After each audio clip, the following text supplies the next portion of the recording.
Assalamualaikum warahmatullahi wabarakatuh. Selamat malam, salam sejahtera kita semua.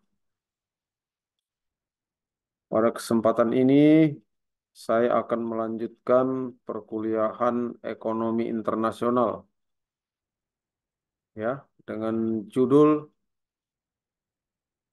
Negara Amerika dalam Ekonomi Global, The United States in a Global Economy. Adapun tujuan dari mempelajari bab satu ini atau chapter one, yang pertama itu adalah untuk menjelaskan bagaimana para ekonom atau para ahli ekonomi mengukur integrasi ekonomi internasional. Yang kedua, untuk menyebutkan tiga jenis bukti yang mendukung gagasan bahwa perdagangan mendukung pertumbuhan ekonomi.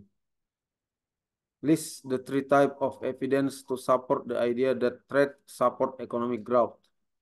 Yang ketiga, membahas perbedaan di antara integrasi ekonomi internasional pada akhir abad ke-19 dan era saat ini. Saya ulangi, membahas perbedaan antara integrasi ekonomi internasional pada akhir abad ke-19 dan pada era sekarang ini. Yang keempat, menjelaskan tema-tema utama ekonomi internasional. Describe the major themes of international economy.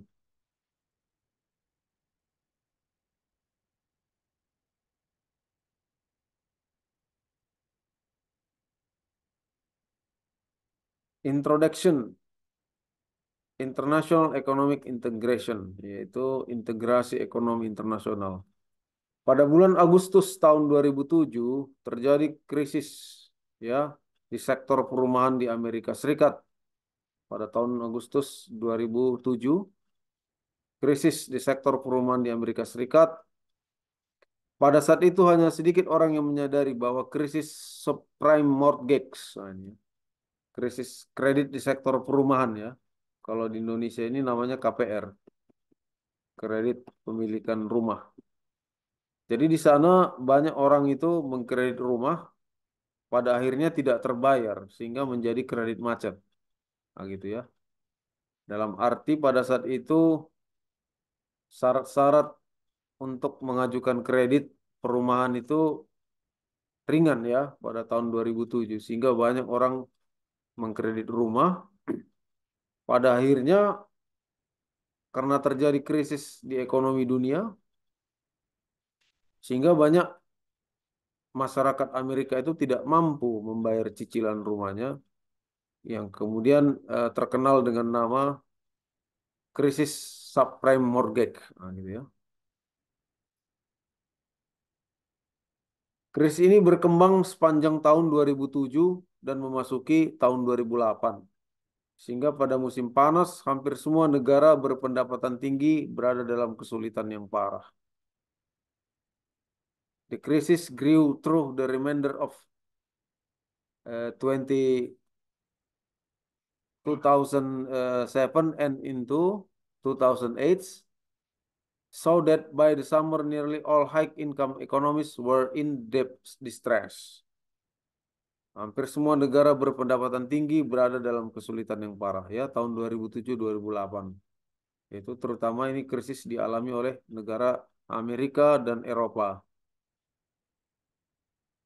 Penularan dari krisis ini menyebar seperti epidemi ketika bank-bank dan perusahaan-perusahaan keuangan lainnya bangkrut.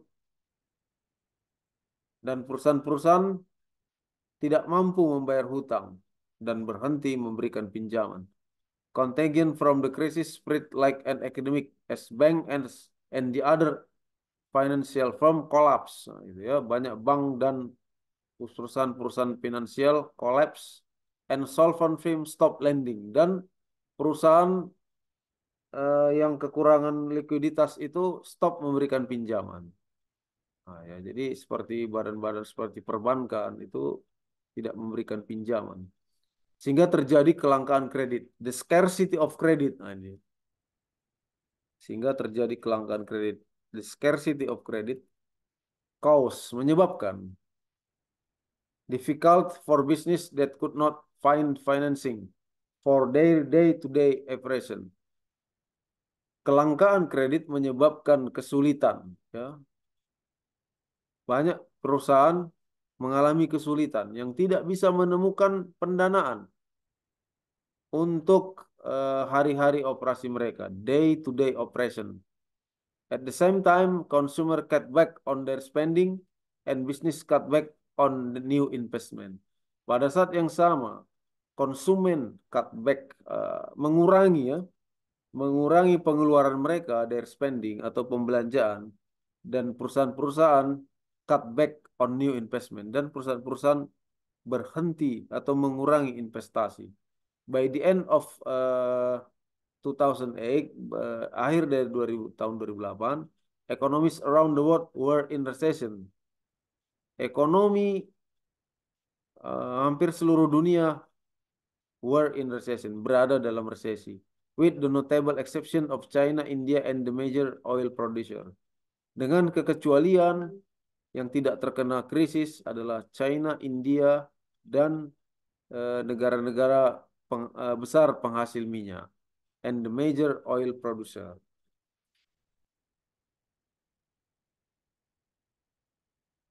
The episode is the most dramatic instance since the Great Depression of 1930, of a crisis leading to severe economic recession in many countries around the world. Peristiwa ini merupakan kejadian paling dramatis sejak Depresi Besar tahun 1930-an, sebuah krisis yang menyebabkan resesi ekonomi parah di banyak negara di dunia. Namun hal ini hanyalah satu dari beberapa contoh krisis yang melintasi batas negara. However, only one of several recent examples of crisis spilling across national border. The Russian crisis, krisis hutang Rusia tahun 1998-99, krisis hutang Asia tahun 97-98, the Mexican crisis hutang Meksiko tahun 94-95, dan the Latin American debt crisis, krisis hutang Amerika Latin tahun 82-89, and a number of other cause major damage to financial system, business, and household, both in the place where they originate and in many other countries. Dan sejumlah krisis lainnya yang menyebabkan kerusakan besar pada sistem keuangan, dunia usaha, rumah tangga, baik di tempat asalnya maupun banyak di negara lain-lainnya.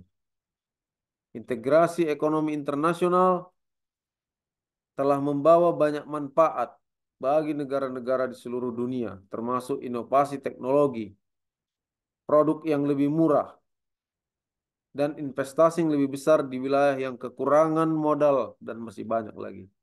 The international integration of national economies has brought many benefits to nations across the globe, including technological innovation, less expensive product, and greater investment in region where local capital is scarce, to name a few. But it has also made countries vulnerable to economic problem. Namun hal ini juga membuat negara-negara rentan terhadap permasalahan ekonomi yang semakin mudah menular dari satu tempat ke tempat lain. Mengingat manfaat dan biaya dari integrasi ekonomi internasional masih penuh kontroversi, maka perlu diperjelas apa yang kami maksud dengan istilah integrasi ekonomi internasional atau globalisasi dalam bidang ekonomi. Given that the benefit and cost of international economic integration are surrounded by controversy, it is worth clarifying what we mean by the term international economic integration or globalization in economic sphere. To help us understand this force better, a historical perspective is also useful. Maka perlu diperjelas lagi apa yang kami maksud dengan istilah integrasi ekonomi internasional atau globalisasi dalam bidang ekonomi untuk membantu kita memahami, to help us understand, kekuatan-kekuatan ini dengan lebih baik. Perspektif sejarah juga berguna. element of international economic integration. Kebanyakan orang akan setuju. Most people would agree that the major economies of world are more integrated than at any time in history. Kebanyakan orang akan setuju bahwa perekonomian utama dunia saat ini sudah lebih terintegrasi, lebih menyatu dibandingkan tahun-tahun sebelumnya. Mengingat komunikasi kita yang instan, transportasi modern, dan sistem perdagangan yang relatif terbuka, sebagian besar barang dapat berpindah dari satu negara ke negara lain tanpa hambatan besar dan dengan biaya yang relatif rendah. Most people would agree that the major economic of the world are more integrated than at any time in history, given our instantaneous communication, modern transportation, and relatively open trading system. Most goods can move from one country to another without major obstacle and at relative low cost. For example, most cars today are made in 15 or more countries after you consider where each part is made, where the advertising originates, who does the accounting, and who transport the component of the final product. Misalnya sebagian besar mobil saat ini dibuat di 15 negara atau lebih. Setelah Anda mempertimbangkan di mana setiap bagian dibuat, dari mana iklan tersebut berasal, siapa yang melakukan pembukuan, akuntansi, dan siapa yang mengangkut komponen dan produk akhir. Namun demikian, proposisi bahwa perekonomian saat ini lebih terintegrasi dibandingkan masa-masa sebelumnya dalam sejarah tidaklah mudah untuk dibuktikan. Jelas bahwa gelombang integrasi ekonomi kita saat ini dimulai pada tahun 1950-an dengan berkurangnya hambatan perdagangan setelah Perang Dunia II, with the reduction of trade barrier after World War II. In 1970, banyak negara mulai mendorong integrasi keuangan dengan meningkatkan keterbukaan pasar modalnya. Munculnya internet pada tahun 1990, along with the other element of telecommunication revolution, bersama dengan elemen lain dari revolusi telekomunikasi, mendorong integrasi ekonomi ke tingkat yang lebih baru ketika perusahaan multinasional mengembangkan jaringan produksi internasional dan pasar menjadi semakin terhubung erat. Push economic integration to new level as multinational firm develop international production network and markets became ever more tightly linked. Pasar menjadi semakin terhubung erat. Perekonomian global saat ini, today global economy is not the first instance, bukanlah contoh pertama dari pertumbuhan dramatis dalam hubungan ekonomi antar negara. Karena ada periode penting lainnya antara tahun 1870 dan 1913. Teknologi baru seperti kabel transatlantik, teknologi kapal bertenaga uap, teknologi kereta api, dan banyak lainnya telah menyebabkan pertumbuhan ekonomi global. Caranya sama seperti yang mereka lakukan saat ini. Misalnya ketika kabel transatlantik permanen pertama selesai dibangun pada tahun 1866, waktu yang dibutuhkan seorang pebisnis di New York untuk menyelesaikan transaksi keuangan di London turun dari sekitar 3 minggu menjadi 1 hari. Jadi dulu kalau mau transaksi dari London ke New York itu butuh waktu 3 minggu. Dan saat ini waktu tahun 1914 tersebut turun menjadi 1 hari. Saat ini mungkin dalam hitungan menit ya.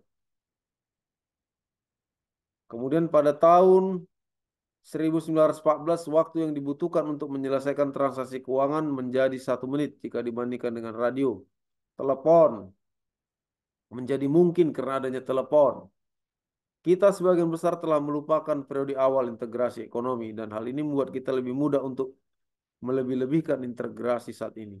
Komunikasi yang cepat dan transportasi yang cepat ditambah dengan mudahnya ketersediaan produk dari luar negeri seringkali menyebabkan kita melupakan fakta bahwa sebagian besar barang yang kita beli dan kita jual tidak pernah sampai ke pasar lokal atau nasional. Kita jarang berpikir bahwa jasa potong rambut ataupun jasa rumah makan, perkebunan, layanan kesehatan, pendidikan, utilitas, dan banyak barang dan jasa lainnya, sebagian atau seluruhnya merupakan produk dalam negeri. Di Amerika Serikat, sekitar 82% barang dan jasa diproduksi di dalam negeri, dan sisanya diimpor, sekitar 17,7% di tahun 2011.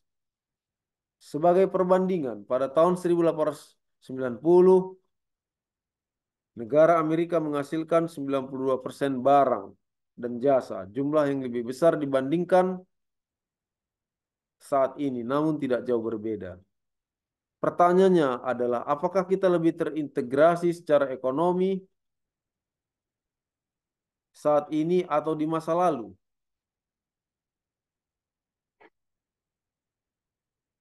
Antara pecahnya Perang Dunia I pada tahun 1914 dan Perang Dunia II pada tahun 1945, perekonomian dunia mengalami serangkaian bencana yang disebabkan oleh ulah manusia yang mengakibatkan deintegrasi perekonomian nasional.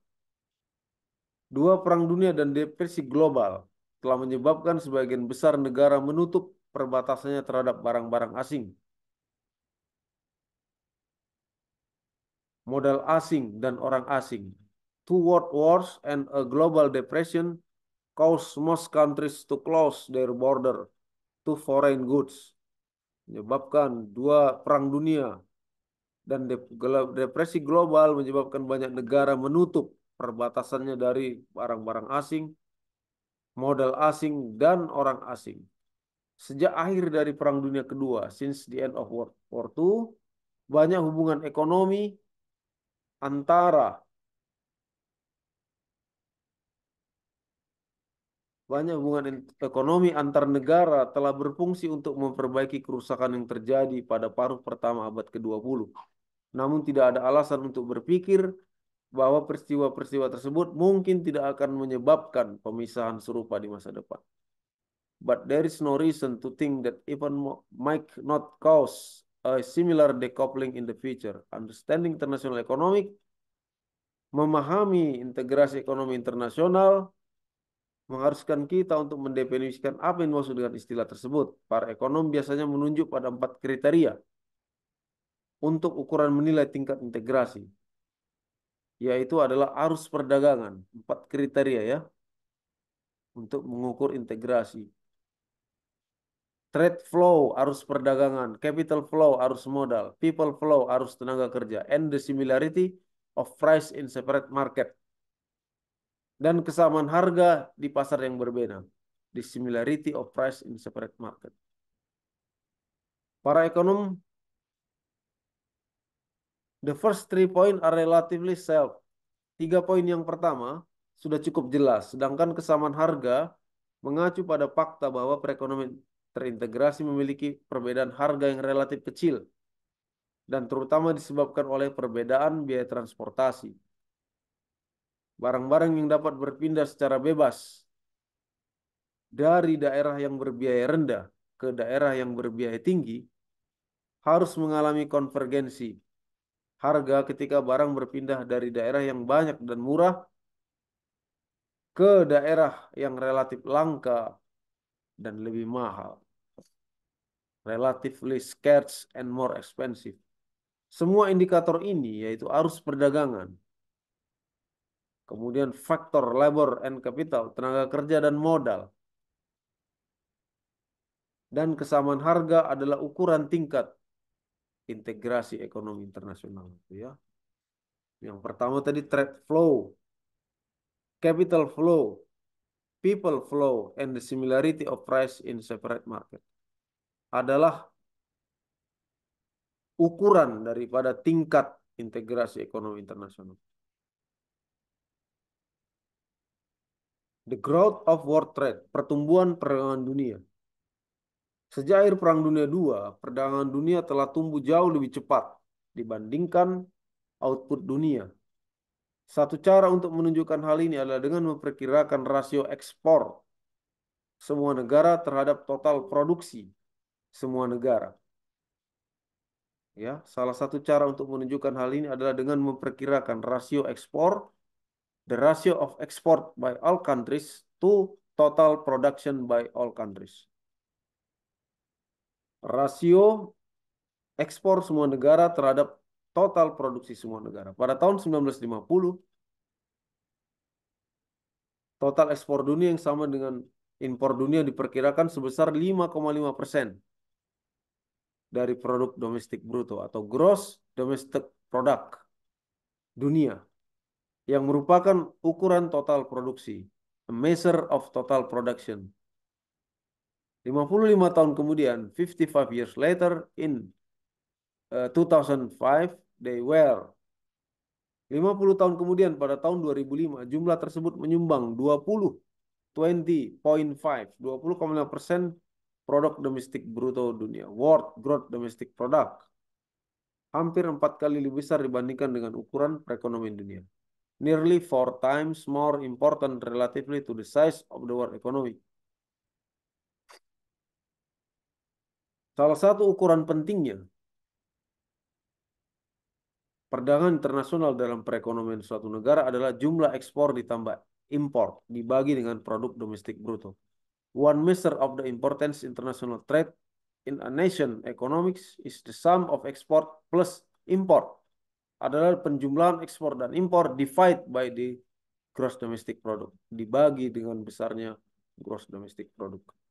Secara khusus, specifically, ini adalah nilai seluruh barang dan jasa air yang diproduksi di suatu negara selama periode tertentu, biasanya 1 tahun. Rasio perdagangan terhadap produk domestik bruto dipresentasikan sebagai berikut.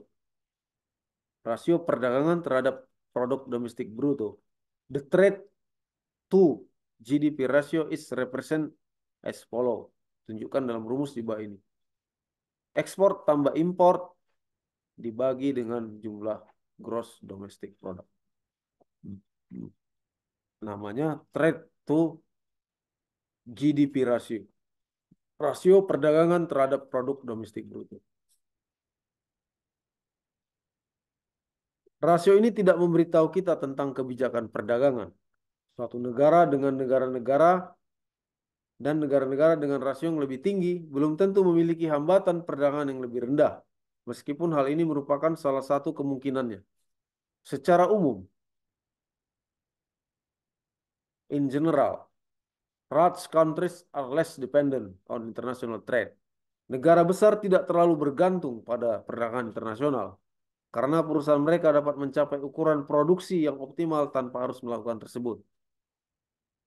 In general, large country, negara besar, are less dependent, tidak begitu tergantung, sedikit ketergantung kepada on international trade, perdagangan internasional, because karena their firms, perusahaan-perusahaan mereka, can reach an optimal production size, dapat mencapai ukuran produksi yang optimal tanpa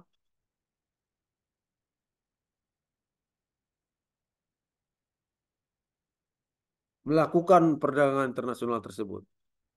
Without having tadi tanpa melakukan perdagangan internasional. Without having international trade ya. Trade. Ini gambar rasio trade to GDP ratio for 6 countries, 6 negara ya. Prancis, Netherlands, Jerman, United Kingdom, Japan, sama United States. Nah, sampai 2010 ya. 1913 sampai 2010. Jadi gambar ini menunjukkan rasio perdagangan terhadap GDP untuk 6 negara antara tahun 1913 sampai 2010.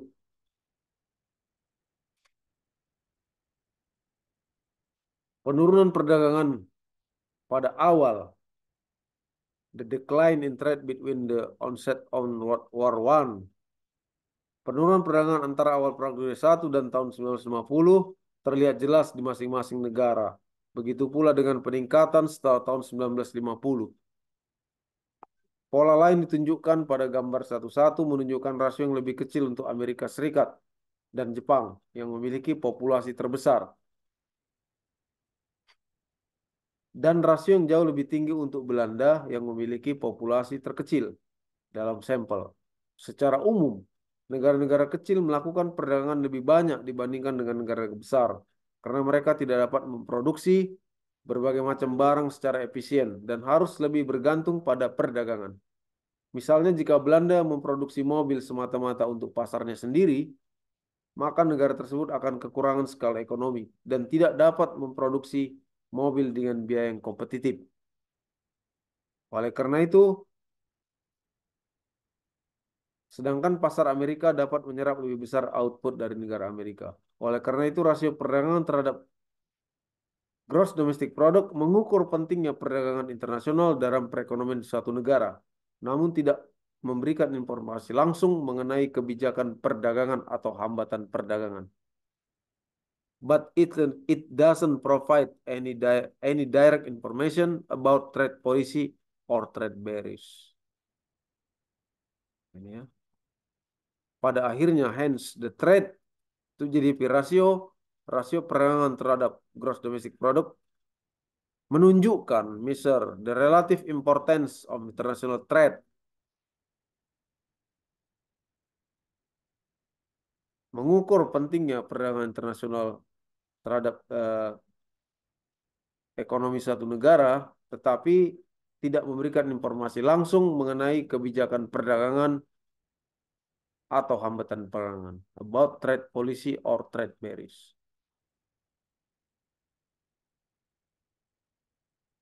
Gambar 1-1 memberikan gambaran historis mengenai penurunan dan kembalinya perdagangan internasional setelah Perang Dunia II, namun mengkaburkan perubahan penting dalam komposisi arus perdagangan di awal abad ke-20 hingga akhir abad tersebut. Sebelum Perang Dunia I, sebagian besar perdagangan terdiri dari komoditas pertanian dan bahan mentah. Sedangkan perdagangan saat ini terutama berupa barang konsumsi dan barang produksi, yaitu mesin-mesin dan peralatan. Akibatnya, produsen saat ini lebih terekspos terhadap persaingan internasional dibandingkan pada tahun 1900. Selain itu, sebagian besar pertumbuhan perdagangan ekonomi dunia sejak tahun 1950 dilakukan oleh perusahaan multinasional, has been accomplished by multinational corporation with production site, dengan lokasi produksi di banyak negara dan masukan yang disalurkan bolak-balik antar afiliasi, perusahaan multinasional menjadi sangat penting. Tren ini didukung dan didorong oleh revolusi telekomunikasi dan perbaikan transportasi yang telah menurunkan biaya koordinasi operasi yang secara fisik dipisahkan oleh lautan dan benua. This trend has been supported and encouraged by the telecommunication revolution and transportation improvement that have lowered the cost of coordinating operation physically spread by ocean and continent. Jadi perdagangan dunia itu dipisahkan lautan dan benua.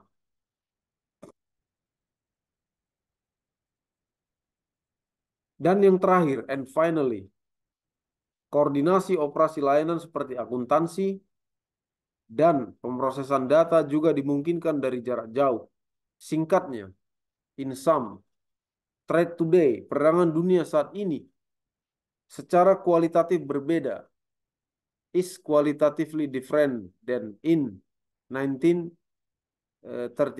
dibandingkan dengan tahun 1913, dan pertumbuhan and the growth of the trade to GDP ratio since 1950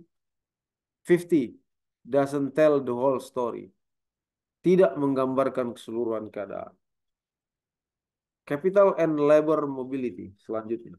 Mobilitas modal dan tenaga kerja. Selain ekspor dan impor, pergerakan faktor juga menjadi indikator integrasi ekonomi. Ketika perekonomian nasional menjadi lebih saling tergantung, tenaga kerja dan modal akan lebih mudah bergerak. Labor and capital should move more easily, lebih mudah bergerak, melintasi batas-batas internasional, across international boundaries. Labor, bagaimanapun, however, tenaga kerja,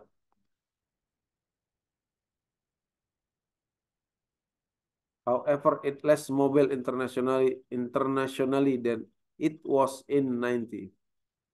Tenaga kerja less mobile, kurang pergerakannya. Tingkat mobilitas tenaga kerja tingkat internasional sudah berkurang dibandingkan pada tahun 1900. Misalnya pada tahun 1890. Example dan in. Nah, ini 1890 sekitar 14,5% penduduk Amerika Serikat adalah kelahiran asing, sedangkan pada tahun 2010 angkanya mencapai 12,9%. Pada tahun 1900 banyak negara menerapkan kebijakan imigrasi pintu terbuka sehingga masuknya tadi tenaga kerja ya labor dan pemeriksaan paspor, visa imigrasi dan izin kerja merupakan pengecualian dan bukan aturan. Pergerakan orang sangat dibatasi oleh dua perang dunia dan depresi besar pada tahun 1930-an. Pada tahun 1920-an selama periode antar perang, Amerika secara tajam membatasi imigrasi dengan kebijakan yang berlangsung hingga tahun 1960-an. Ketika perubahan undang-undang imigrasi sekali lagi mendorong orang asing untuk bermigrasi ke Amerika Serikat. On the capital side, dari sisi permodalan. Dari sisi permodalan, pengukuran lebih sulit karena ada beberapa cara untuk mengukur arus modal. Since there are several ways to measure capital flow. Perbedaan paling mendasar adalah antara aliran modal finansial yang mewakili aset seperti saham, obligasi, mata uang, dan rekening bank. Dan aliran modal yang mewakili aset fisik seperti real estate, pabrik, dan bisnis.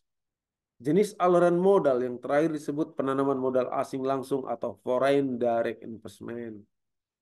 Nah, jadi kalau perusahaan-perusahaan ini menanamkan modalnya di perusahaan lain, ya, seperti tadi real estate, pabrik, atau bisnis yang lain.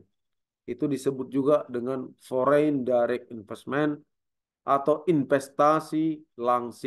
langsung, investasi asing langsung. Foreign direct investment. Sampai batas tertentu, perbedaan antara kedua jenis aliran modal ini tidaklah penting. Nah, ya. Perbedaan antara kedua jenis aliran modal. Yang pertama, aliran modal berbentuk aset kertas. Nah, ini tadi, paper asset. Seperti stok, saham, bond, obligasi, currency, mata uang, and bank account. Nah, ini dia. Ini aset yang bersifat paper, aset kertas. Satu lagi physical asset, aset yang berbentuk fisik seperti real estate, factory and business. Ini adalah dua jenis cara mengukur arus modal. Yang pertama tadi paper asset, yang kedua physical asset. Ketika kita membandingkan, when we compare international capital flow, ketika kita membandingkan aliran modal internasional saat ini dengan satu abad yang lalu, today, to a century ago, ada dua hal yang perlu diingat. There are 2 points to keep in mind. First, saving and investment are highly correlated. Pertama, tabungan dan investasi mempunyai korelasi tinggi. Nah, ini.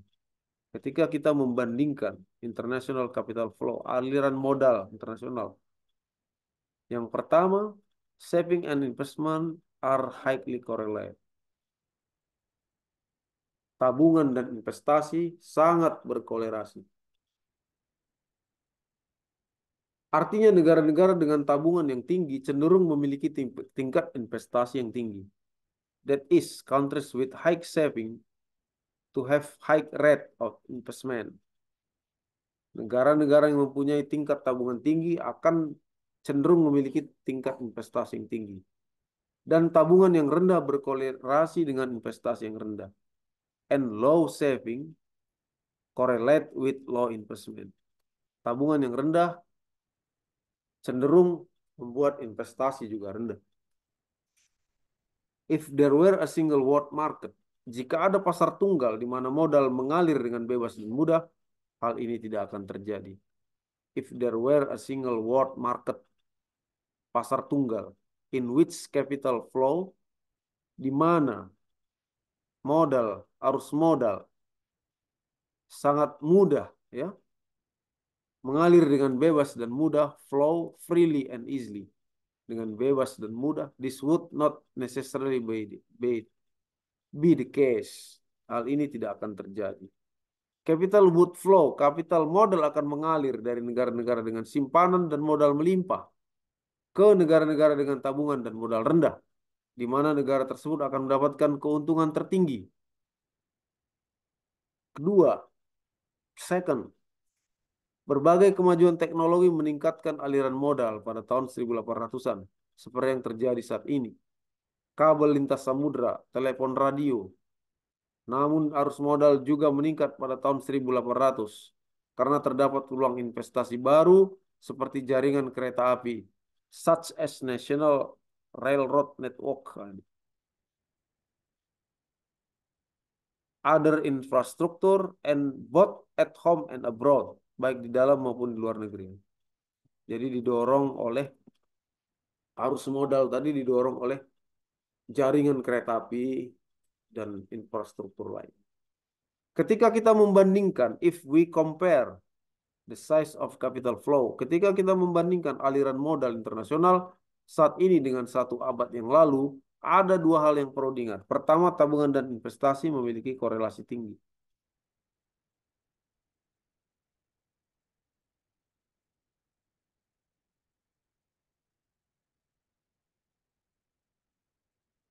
Sudah dibahas tadi ya, pertama.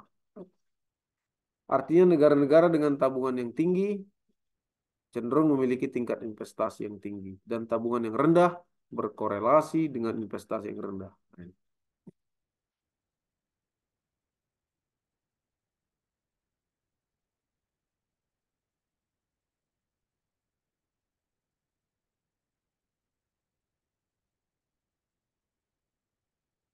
Jika kita membandingkan besarnya arus modal saat ini dengan era globalisasi sebelumnya, if we compare the size of capital flows today to the previous era of globalisasi, flows today are much larger, lebih besar ya, aliran modal. Aliran arus atau aliran modal saat ini jauh lebih besar. Flows today much large, but mainly because economies are large. Terutama disebabkan karena perekonomian juga lebih besar. Relative to the size of economy, dibandingkan dengan ukuran perekonomian, perbedaannya tidak terlalu besar. Dan bahkan mungkin terjadi pada tahun 1870 sampai periode 1913. Tergantung apa yang diukur, depending on what is measured. Kemudian negara Inggris, Great Britain routinely invest 9% of its GDP abroad in the decade of before 1930. Negara Inggris, Great Britain itu rutin menginvestasikan 9% dari gross domestic produknya di luar negeri, yaitu pada periode antara sebelum dari 1913. France, Jerman, and the Netherlands were as high at time. Prancis, Jerman, dan Belanda juga pernah melakukan investasi yang sama tingginya. Nah, ini. Prancis, Jerman, dan Belanda pernah berinvestasi sama tingginya. Were as high at time. For significant period.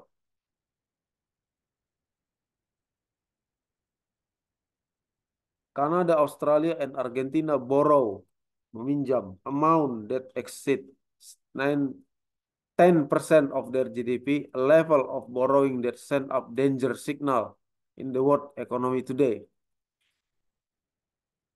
Jadi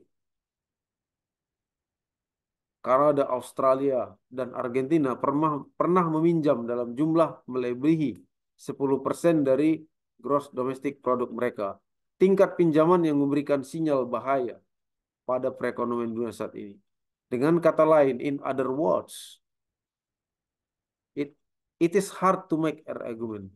Sulit berargumentasi bahwa perekonomian nasional memiliki tingkat arus modal internasional yang belum pernah terjadi sebelumnya dalam sejarah saat ini. In other words, it is hard to make the argument that national economies have a historically unprecedented level of international capital flow today.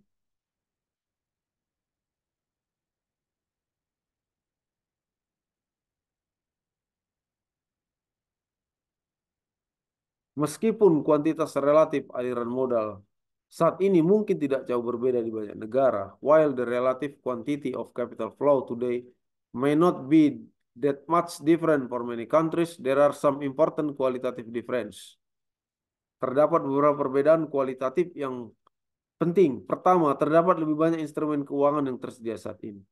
First, there are many more financial instruments available now than there were a century ago. Pertama, banyak instrumen keuangan yang tersedia saat ini, yang tidak ada dalam satu abad yang lalu. Mulai dari saham dan obligasi yang relatif biasa, saham, obligasi, hingga instrumen yang lebih eksotik seperti derivatif, swap mata uang, dan lain-lain. This range from this range from relatively mundane stock and bond to relatively exotic instruments such as derivative.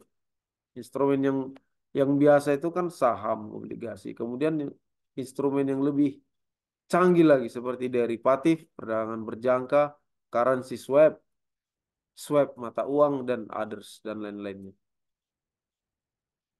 Sebaliknya, by contrast, at the turn of 20th century, pada pergantian abad ke-20, jumlah perusahaan yang terdaftar di bursa saham jauh lebih sedikit, dan sebagian besar transaksi keuangan internasional melibatkan pembelian dan penjualan obligasi. A second difference, perbedaan kedua saat ini adalah peran transaksi valuta asing. A second difference today is the role of foreign exchange transaction. Pada tahun 1900, negara-negara mempunyai nilai tukar tetap. In 19 countries had fixed exchange rate and firm international trade or finance had less day-to-day risk from a sudden change in the value of foreign currency. Negara-negara mempunyai nilai tukar tetap dan perusahaan-perusahaan dalam perdagangan atau keuangan internasional mempunyai risiko harian yang lebih kecil akibat perubahan nilai mata uang asing secara tiba-tiba. Banyak perusahaan saat ini menghabiskan sumber daya yang besar untuk melindungi diri mereka dari perubahan nilai mata uang secara tiba-tiba. Oleh karena itu, pembelian dan penjualan aset dalam mata uang asing merupakan komponen terbesar dalam pergerakan modal internasional. Misalnya, menurut Bank for International Settlement di Jenewa, Swiss, transaksi valuta asing harian pada tahun 2010 setara dengan 3,98 triliun dolar. Pada tahun 1973, di akhir era terakhir, nilai tukar tetap jumlahnya mencapai 15 miliar dolar. In 1973, at the end of the last era of fixed exchange rate, di akhir zaman fixed exchange rate, nilai tukar mata uang tetap, they were 15 billion dollar. Nilainya, jumlahnya mencapai 15 miliar dolar tadi ya. Perbedaan besar ketiga dalam aliran modal. Perbedaan terbesar ketiga dalam aliran modal. The third major difference in capital flow adalah biaya transaksi keuangan luar negeri telah turun secara signifikan. The third major difference in capital flow is that the cost of foreign financial transaction have fallen significantly. Perbedaan besar ketiga dalam aliran modal adalah biaya transaksi keuangan ke luar negeri telah turun secara signifikan. Para ekonomi menyebut biaya untuk memperoleh informasi pasar menegosiasi perjanjian, dan menegakkan perjanjian sebagai biaya transaksi. Biaya-biaya tersebut merupakan bagian penting dari biaya bisnis apapun, baik itu perusahaan domestik murni maupun perusahaan yang terlibat di pasar luar negeri. Karena jarak yang sangat jauh serta perbedaan budaya, perbedaan hukum, dan bahasa, biaya transaksi seringkali lebih tinggi di pasar internasional dibandingkan dengan pasar domestik. Biaya transaksi yang lebih rendah bagi investasi asing saat ini berarti bahwa memindahkan modal melintasi batas internasional menjadi lebih murah. Pergerakan modal finansial yang bergejolak melintasi batas-batas internasional seringkali secara keliru dianggap sebagai ciri baru perekonomian internasional. Ekses spekulatif dan investasi yang berlebihan yang diikuti dengan pelarian modal dan kebangkrutan telah terjadi sepanjang era modern, setidaknya sejak tahun 1600-an. Dan mungkin lebih awal, probably earlier. US and world history, negara Amerika, sejarah Amerika dan dunia menunjukkan sejumlah kasus serupa. Krisis keuangan bukanlah sebuah fenomena baru. Financial crises are not a new phenomenon, nor have we learned how to avoid them. Kita juga belum belajar cara menghindarinya. Sebuah fakta yang didorong oleh krisis subprime mortgage yang baru-baru terjadi. A fact driven home by the recent subprime mortgage crisis. Selanjutnya, feature of contemporary international economic relation. Ciri-ciri internasional, ciri-ciri hubungan ekonomi internasional kontemporer. Ciri-ciri hubungan ekonomi internasional saat ini. Meskipun ekonomi internasional, integrasi ekonomi internasional berlangsung cepat, while international economic integration has been rapid, hal ini tampaknya bukan sesuatu yang belum pernah terjadi sebelumnya dalam sejarah. Rasio perdagangan terhadap GDP di perekonomian Amerika sekitar 50% lebih tinggi dibandingkan pada tahun 1890. Produsen serta penyedia jasa lebih rentan terhadap pengaruh internasional. Tenaga kerja kurang mobile dibandingkan pada tahun 1900 karena adanya pemeriksaan paspor dan izin kerja. Namun modal lebih mobile dan mencakup lebih banyak variasi bentuk keuangan. Nah, jadi integrasi ekonomi internasional tadi, yaitu tadi tenaga kerja kurang mobile dibandingkan tahun 1900 karena adanya pemeriksaan paspor dan pemeriksaan izin kerja.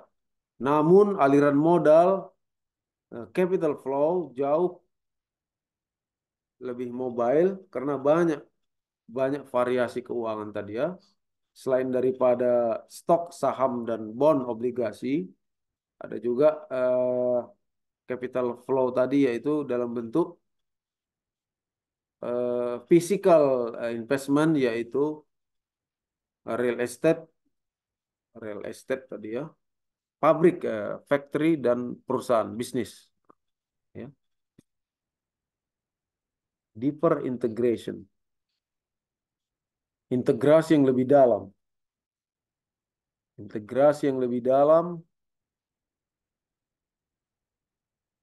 dalam negara-negara.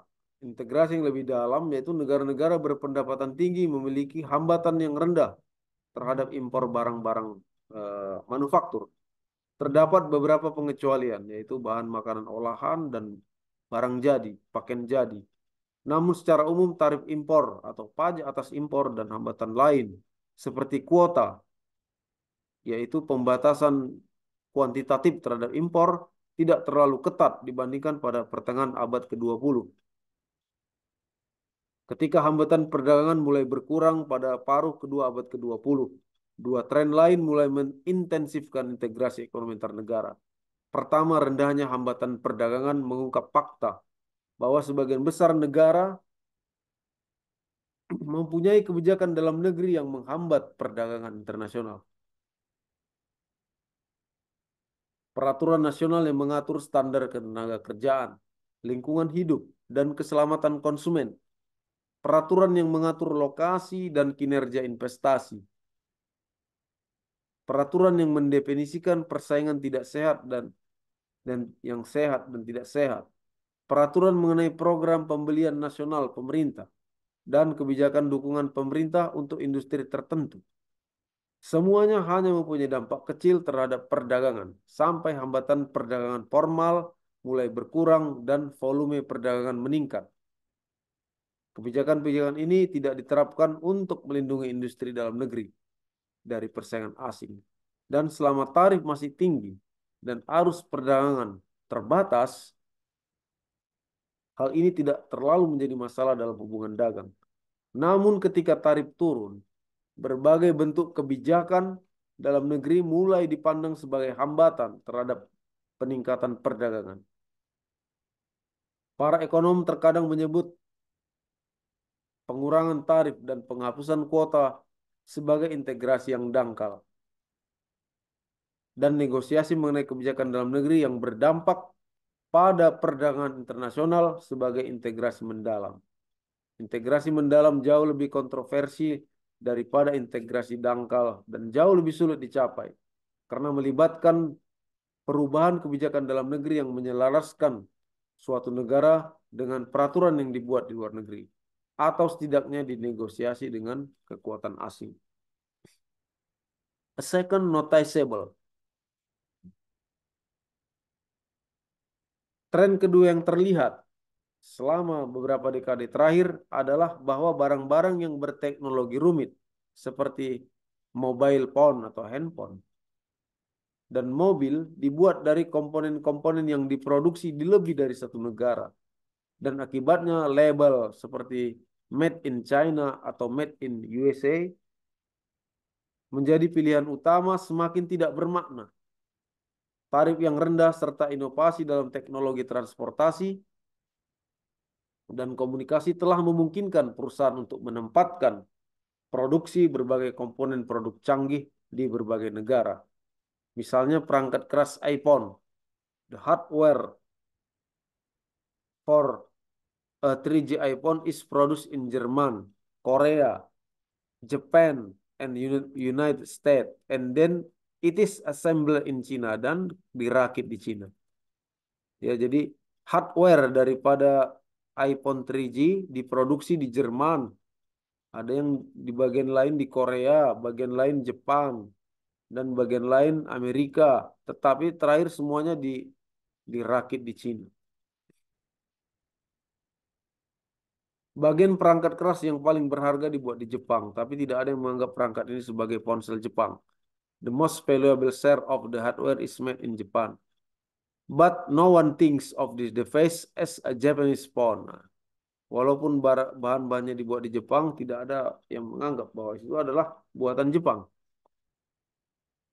Dalam kasus seperti ini, seperti banyak dalam kasus lainnya, tidaklah tepat untuk mengatakan bahwa produk tersebut dibuat di satu negara tertentu karena suku cadangnya berasal dari berbagai negara.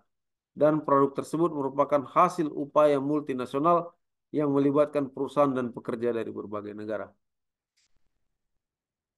In this case, as many others, it is not accurate to say the product is made in one particular country since the parts comes from all over and the product is the result of a multinational effort involving firms and workers from many different countries.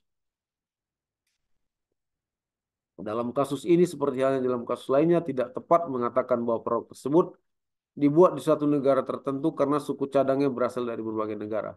Dan produk tersebut merupakan hasil upaya multinasional yang melibatkan perusahaan dan pekerja dari berbagai negara.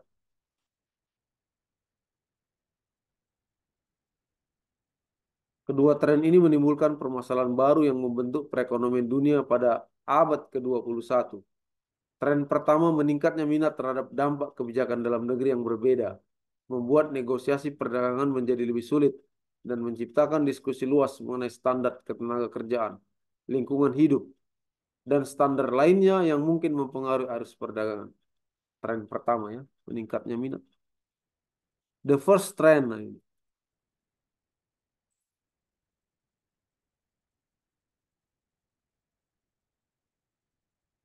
Tren pertama meningkatnya minat tadi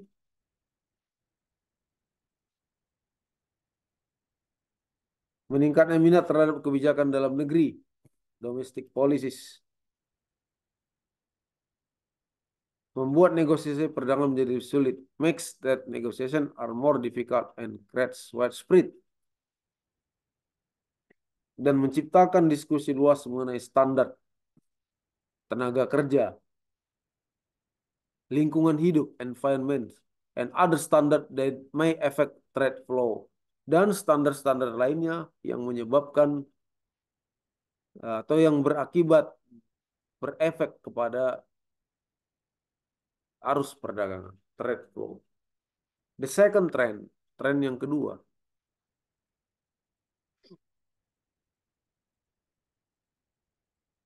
partisipasi yang lebih besar dalam produksi suatu produk oleh perusahaan-perusahaan di banyak negara menimbulkan kekhawatiran mengenai dampak perdagangan terhadap perekonomian nasional, lapangan kerja, dan kondisi kerja.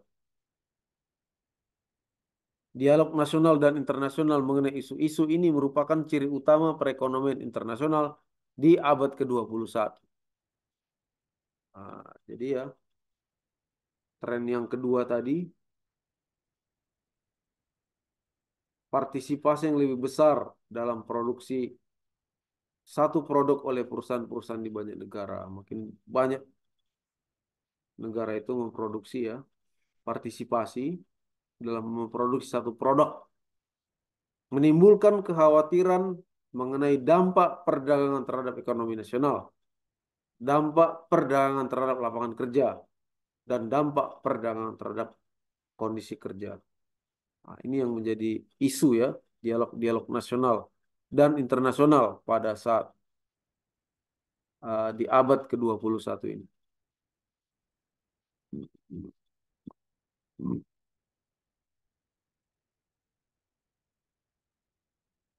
Kemudian multilateral organization di akhir abad ke-20.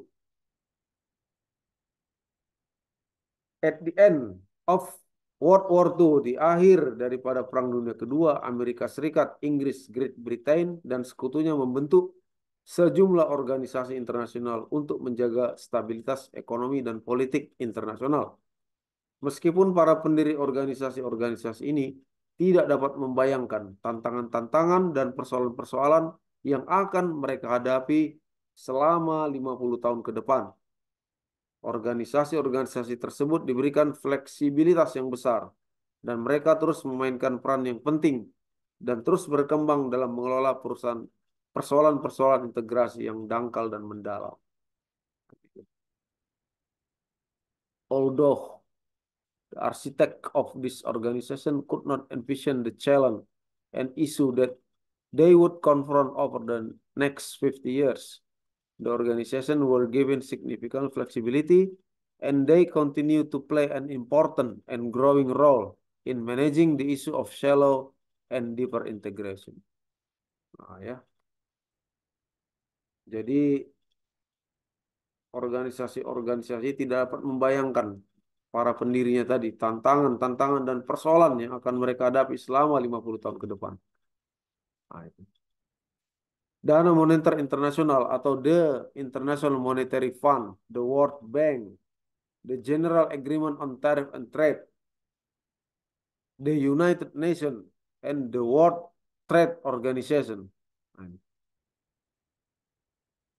Dana Moneter Internasional, Bank Dunia, Perjanjian Umum tentang Tarif dan Perdagangan, GATT, Perserikatan Bangsa-Bangsa, United Nations, Organisasi Perdagangan Dunia, World Trade Organization yang mulai beroperasi pada tahun 1995,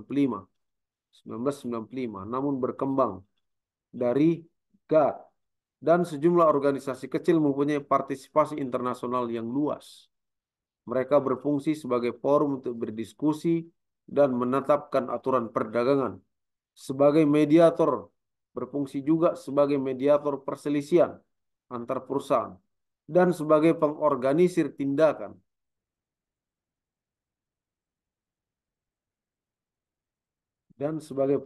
Pengorganisir tindakan untuk menyelesaikan masalah antar perusahaan. Semua organisasi ini kontroversial dan mendapat kecaman dari para kritikus yang menuduh mereka mempromosikan kebijakan ekonomi yang tidak berkelanjutan atau melindungi kepentingan negara-negara kaya. Ada pula yang tidak berargumentasi bahwa hal tersebut hanyalah keterlibatan pihak asing yang tidak diperlukan dan sangat membatasi ruang lingkup tindakan nasional. Organisasi-organisasi ini, these organizations are attempt berupaya untuk menciptakan to create international acceptable rules untuk menciptakan peraturan perdagangan dan perniagaan yang dapat diterima secara internasional dan untuk menangani potensi perselisihan sebelum perselisihan tersebut semakin meluas melebihi batas internasional. Mereka adalah elemen yang sepenuhnya baru dalam perekonomian internasional. They are an entirely new element in the international economy. Regional Trade Agreement selanjutnya. Perjanjian perdagangan regional adalah perjanjian antar kelompok negara, perjanjian perdagangan bebas, dan bentuk perdagangan preferensial lainnya telah ada sepanjang sejarah. Hal baru adalah peningkatan signifikan dalam jumlah perjanjian perdagangan regional atau Regional Trade Agreement yang telah ditandatangani dalam 20 tahun terakhir. Jadi kecenderungannya banyak perjanjian perdagangan regional ya, contohnya masyarakat Eropa, EU ya, Europe Union, NAFTA, North America Trade Free Trade Area, pasar bebas Asia Tenggara, AFTA, ASEAN Free Trade Area, pasar bebas ASEAN, dan lain-lainnya. Jadi saat ini semakin kecenderungannya semakin banyak perjanjian perdagangan internasional, regional ya, regional. Pembentukan perjanjian perdagangan preferensial masih kontroversi. Penentang perdagangan tidak menyukai ketentuan yang lebih mengekspos perekonomian nasional terhadap persaingan internasional. Sedangkan beberapa pendukung perdagangan tidak mempunyai preferensi yang memihak negara-negara yang termasuk dalam perjanjian dengan mengorbankan negara-negara di luar perjanjian. Contoh perjanjian perdagangan bebas Amerika Utara, North American Free Trade Area, Uni Eropa, Europe Union, Mercosur, ini Amerika Latin ya, dan kerjasama ekonomi Asia Pasifik atau APEC, Asia Pacific Economy Cooperation, adalah contoh daripada RTA, Regional Trade Agreement. Namun lebih dari 330 telah dicatat oleh negara-negara tersebut, yaitu Organisasi Perdagangan Dunia, 330 anggotanya. World Trade Organization.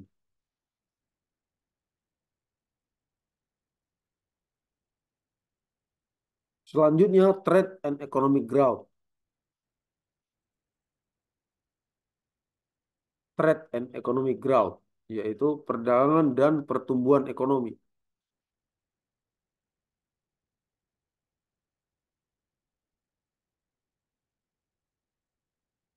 Banyak orang merasa khawatir dengan meningkatnya integrasi ekonomi internasional.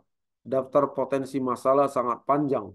Lebih banyak perdagangan mungkin memberi konsumen harga yang lebih rendah dan pilihan yang lebih banyak. Namun hal ini juga berarti lebih banyak persaingan bagi perusahaan dan pekerja. Aliran modal membuat lebih banyak dana tersedia untuk tujuan investasi. Namun juga meningkatnya risiko penyebaran krisis keuangan secara internasional. Meningkatnya imigrasi berarti pendapatan yang lebih tinggi bagi para imigran dan biaya tenaga kerja yang lebih rendah atau keterampilan yang lebih baik bagi perusahaan. Namun hal ini juga berarti lebih banyak persaingan di pasar tenaga kerja. Dan tentu saja ketegangan sosial yang lebih besar. Nah, ini yang terjadi di negara kita ya. Dengan masuknya investasi dari negara asing seperti Tiongkok, yang dalam perjanjiannya mereka boleh menggunakan tenaga kerja dari Tiongkok sebanyak 30%. Ini yang akan menimbulkan ketegangan sosial ya dengan penduduk setempat, di mana penduduk setempat tidak dilibatkan atau tidak dimasukkan ke dalam sebagai karyawan atau pekerja di perusahaan investasi tersebut, akan menimbulkan kecemburuan sosial, dan ketegangan sosial. Kemudian perjanjian perdagangan bebas juga akan meningkatkan arus perdagangan. Namun sekali lagi hal ini berarti lebih banyak kompetisi dan lebih banyak tekanan terhadap pekerja rumah tangga dan perusahaan. In general, secara umum, economists remain firm convinced. Para ekonomi tetap yakin bahwa manfaat perdagangan lebih besar dari biayanya.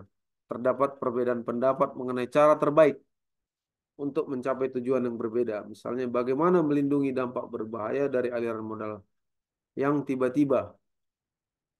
Namun, kepercayaan umum bahwa keterbukaan terhadap perekonomian dunia adalah kebijakan yang lebih baik dibandingkan menutup suatu negara terhadap dunia. Untuk mendukung pendirian ini, para ekonom dapat menunjukkan bukti-bukti akurat. Yang pertama, casual empirical evidence of historical experience. Bukti empiris biasa dari pengalaman sejarah. Yang kedua, evidence based on economic model and deductive reason. Bukti berdasarkan modal ekonomi dan penalaran deduktif. Yang ketiga, evidence from statistical comparison of countries. Bukti dari perbandingan statistik antar negara. Nah, ini ya. Bukti-bukti ya. Manfaat perdagangan lebih besar dari biayanya. Secara umum, para ekonom tadi tetap yakin bahwa manfaat perdagangan itu lebih besar daripada biayanya. Data untuk mendukung pendirian ini, para ekonom menunjukkan bukti-bukti atau data. Yang pertama, bukti empiris dari pengalaman sejarah. Yang kedua, bukti berdasarkan model ekonomi dan penalaran deduktif. Yang ketiga, bukti dari perbandingan statistik antar negara.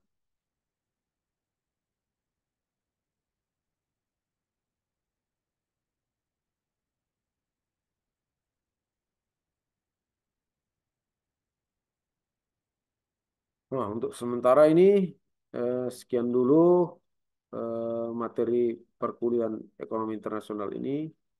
Akan kita sambung lagi di kesempatan yang lain atau waktu yang lain. Demikianlah materi perkuliahan kali ini. Semoga ada manfaatnya bagi kita semua. Lebih kurangnya kami mohon maaf. Wabillahi taufiq wal hidayah. Assalamualaikum warahmatullahi wabarakatuh. Selamat malam, salam sejahtera kita semua.